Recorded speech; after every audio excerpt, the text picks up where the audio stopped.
The dreaded 3-1 deficit, and only one team has come back from it. He puts it up. Let's go! Cleveland is a city of champions once again. And with that being the case, it was imperative that the San Antonio Spurs won Game 4 on Wednesday night in Madison Square Garden to prevent going down 3-1 in the series and give themselves a real chance to win an NBA title. And that's exactly what they were on track to doing. Through the first half of Game 4, Victor Wembanyama and the Spurs put together arguably their best half of the entire season. Record-breaking efficiency, stifling defense, and a first half of basketball so dominant that it earned them the third largest lead going into the half in the history of the finals. 76-49, a 27-point chasm separating them and the New York Knicks. An impossibly large deficit for the Knicks to overcome. In fact, the largest comeback ever achieved in the finals was 24 points. So, barring literally the worst half of basketball in the history of the finals, the Spurs were all but guaranteed to tie up the series going back into San Antonio with the wins at their back and all the momentum leading into Game 5. What transpired over the next 24 minutes of game time was literally the worst half of basketball in the history of the finals. It's gone! It's gone! It's gone! With 1.2 remaining, Knicks take the lead. Bedlam here at the Garden. They can't believe it. The greatest comeback in NBA About to get rough. history. How was your day? Today's video is sponsored by SeatGeek. Hand hub tickets on Seat More for Blazers, where I can browse seating, search for tickets, and get the best deals. And with every ticket and per the time. You gonna say me something? But you cooking. What you are looking Cooking for at is a y'all. graph of the live win probability from Game 4 of the NBA got Finals, house? according to Inpredictable.com. The San one of them. Antonio Spurs played so well in the first half mean, that your by the roster, end your of the rotation. first quarter, the Knicks' win probability was already just 17.6%. By halftime, the Knicks' win probability fell to just 1.5%. And with about 9 minutes left in the fourth quarter, their probability of winning this game was just 1%.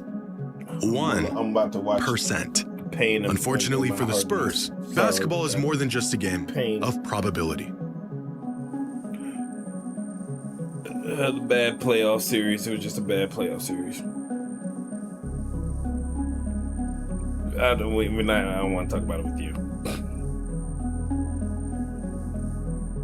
This, ladies and I ain't say gentlemen, nothing. is I a need a visual reason to go to New representation of the greatest comeback in the history of the finals, need a whole and reason quite to go to possibly New the York. history I got of the some gifts to drop NBA. off. Because what the Knicks did on Wednesday night What wasn't just you mean? improbable, For the parade? it should have been impossible. How in the world did the Knicks pull this off? Well, what you mean? You have to see it to believe it. What are you talking about? I'll be with my friends. I got a friend that is a Knicks Kelvin fan. Johnson goes in hard. Can't get it. The tip misses. The first signs of I a can't celebrate with catastrophic my friend. meltdown by the Spurs all started right about here. With just under 9 minutes left in the third quarter, down 27, Josh Hart brings the ball down the court and feeds OG Anunoby for an easy dunk. The Knicks playing with a tangible sense of my urgency team hasn't won considering in their 43 circumstance. years. The Spurs rebuttal. Right now. Is coming back with a little more fight. A contested 25-footer 4 seconds into the shot clock. Tim Legler was on the call, and his commentary on this possession Girl, could you not don't have been even more watch spot on. basketball. And right now, Mike Brown doesn't mind those quick threes I'm by the literally Spurs. Even if they go wait. in, you want to speed this game up to give your team more possessions. Just moments later, Jalen Brunson hits a three, putting the Knicks on a 7-0 scoring run while Taylor Swift cosplays as an actual Knicks fan. Spurs call a timeout, their game plan still intact. For now. Just a couple possessions later, after a miss from Brunson, the Spurs come down and get into a two-man game with Wemby setting a screen for De'Aaron Fox. Wemby pops out, and Fox passes the ball to absolutely no one. Knicks ball, we're going the other way. Fortunately for San Antonio, the Knicks do not convert on this possession, so the Spurs have a chance to come down and extend their lead back up to 25. With another deep, wildly contested three-pointer that, of course, doesn't fall. The Knicks, on the other hand, come down, move the ball around until they find OG in the corner for this open look. The lead now down to 19. Looking at Knicks right on now a 10-0. this score. I'm about to witness the score be lost again. The Knicks and the Spurs. Run. At this point, one can only assume the Spurs will probably stop shooting early shot clock threes and really get into their half-court offense, right? Points You Brunson call me with while I'm 22. live They got every 44 day. to 62. Johnson wide open. Oh my God, he's so shit. Well, at least on the next possession, the Spurs do a better job at getting into something that resembles a coherent offensive set. Fox step back three. It's another highly contested step back three and another miss. What's worse than another missed three? Cornette checks in. Hart tries a three. Giving up another three on the other end just 27 seconds later. The Knicks now on a 13-0 run. Eventually, the Spurs got back on track and maintained their lead over the next 6 minutes, slowly working down the clock and holding off the Knicks, which in and of itself was a miracle considering how poorly they were playing. Throughout the third quarter, the Spurs attempted 20 shots. They hit 4 of them. In fact, they had more turnovers than they did made shots in the quarter. At the start of the quarter, the Spurs had a 27-point lead. By the end of it, their lead was just 15. But that was some of the worst basketball the Spurs had played all season, especially considering the first half they just put up. It would take an unprecedented, horrific collapse to follow up that third quarter with an even worse fourth quarter. No, someone let me see something gonna do quick. Let me see Tries a three. you ain't fall off. Hits a three. Suddenly it's cut to 16. That's 13 straight points. Alvarado tries a three. Rolls around and drops in. Beautiful pass inside. Bridges banks it home. Shot clock winding down. Towns off the bounce. Step back. Puts up the three. It's good. Alvarado and Brunson. Anunoby. Three-pointer's good. 6 3-pointers for Anunoby. You ever watch a game and see some stuff that can only be attributed to what feels like fate? Despite the adjustments, despite the attention to detail or the effort, it just seems like there's an outcome that is destined to happen. This was one of those games. After having one of the greatest offensive halves in playoff history, regardless of the looks the Spurs got, they struggled to get them to fall. And regardless of the looks the Knicks got, they couldn't seem to miss. And after another run from the Knicks, the Spurs lead is now cut to just 11 points.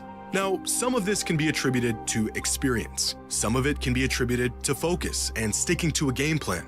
And some of it is sheer luck. But when you're witnessing a professional basketball player doing a balancing act, tiptoeing the backcourt in the midst of a historic comeback before heaving the ball to the opposing team, one may begin to believe there's a greater force at work here.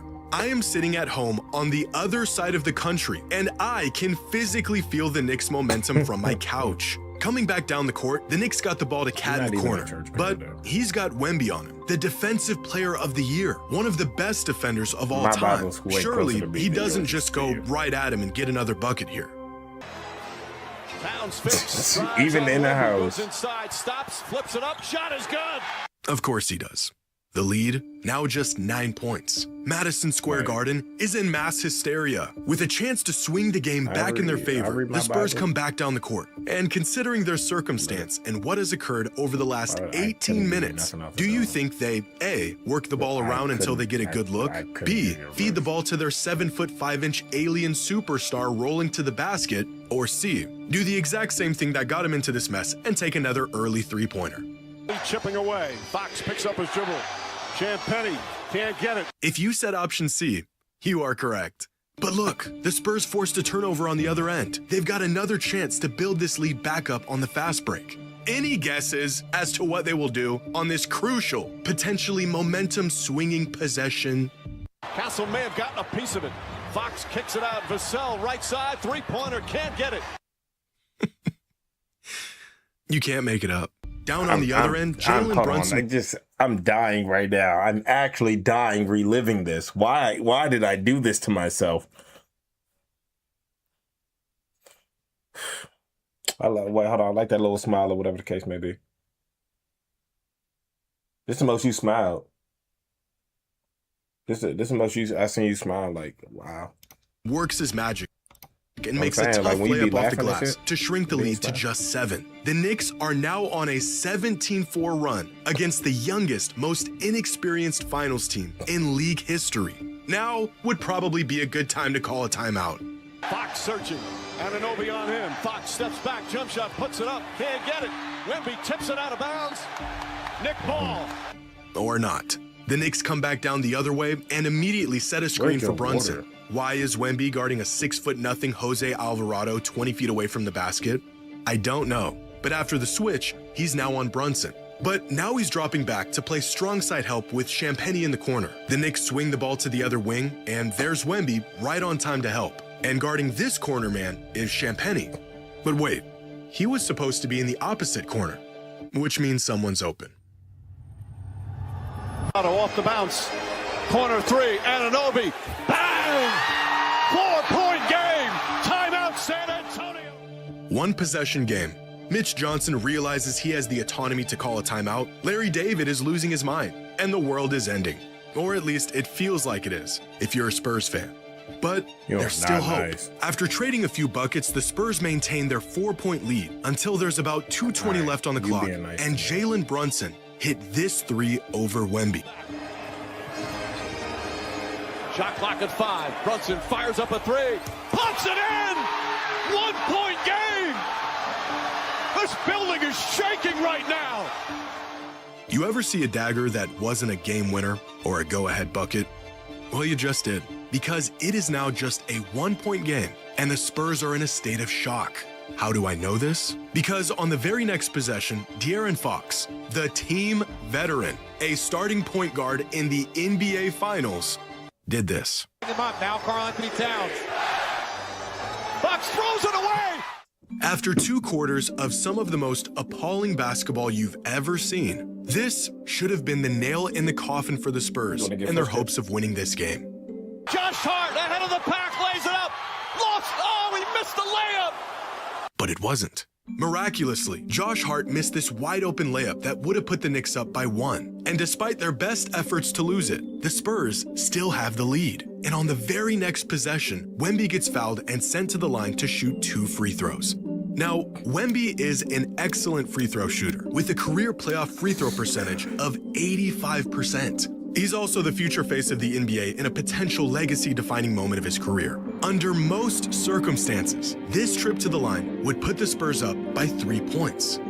But this is far from most circumstances. And got that up on the glass. Credit Castle for creating those footsteps behind him.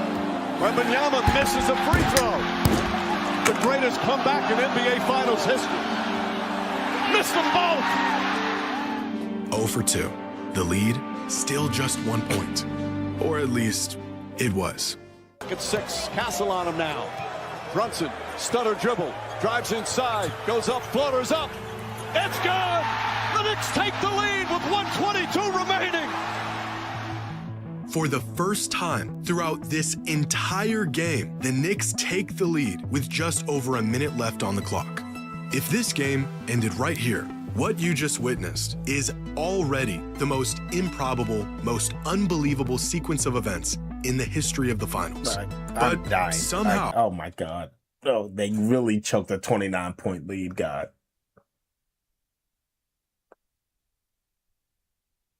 I'm about to say, what'd you say? What was wrong with your shit again? despite there being just a minute 22 left on the clock, this game is far from over. Thanks to a pair of free throws from Stephon Castle, the Spurs regain a 1-point lead with just 30 seconds left on the clock. And on the very next possession, this happens. Kicks it out in the corner. Brunson gets it back. Brunson on the drive. The floater's up. Shot won't go. Rebound deflected in the backcourt. Fox has a chance.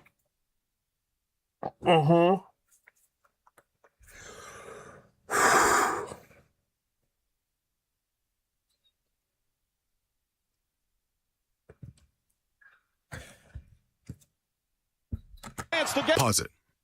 NBA players are the best basketball players on the planet. In spite of this, they still often make mistakes. And in the finals, these mistakes tend to live on in infamy. For every great, career-defining playoff moment, there are equally as many infamous blunders that stick with a player long after they retire. What you're about to witness is one of those mistakes. Fox has it inside, blocked by Anunoby. 9 seconds I'm literally remaining. listening to you. I really don't want you to put on last. 6 seconds remaining. And Mike Brown, before they call a foul. Then again, you might With less than 14 seconds on the clock, the Spurs were up by 1 with possession of the ball. De'Aaron Fox could have wasted time off the clock and forced the Knicks to foul. He could have called a timeout. He could have cleared it out and passed it to a teammate. Instead, he went up for a layup and got blocked, giving the Knicks one more chance to win this game. But of all the unlikely things to occur in this game to bring us to this point, converting on a bucket with less than 6 seconds on the clock, down 1, in the finals is about as unlikely as any. Dating back to 1997, the beginning of the play-by-play era, there have only been 6 go-ahead baskets in the finals with less than 6 seconds left in the game. All 6 of these buckets cemented as some of the most clutch, legacy-defining moments in modern NBA history. Even after their historic, unprecedented comeback, the Knicks still had to pull off what has only happened 6 times in the last 30 years. What are the odds that they can pull it off? About as unlikely as everything that led them to this point. It might just go flat for Jalen Brunson, allow him to operate at the top, one-on-one. Brunson gets it, fires up a 3. Shot no good, the tip, it's gone! It's gone! It's gone! With 1.2 remaining, Knicks take the lead. OG Anunoby, and it's 107-106. Bedlam here at the Garden. They can't believe it. The greatest comeback in NBA playoff history. The Knicks pull off the miracle comeback and lead it 3 games to 1.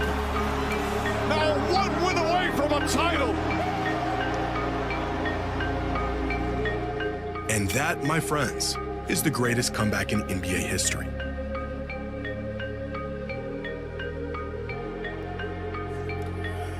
Oh, I want to cry.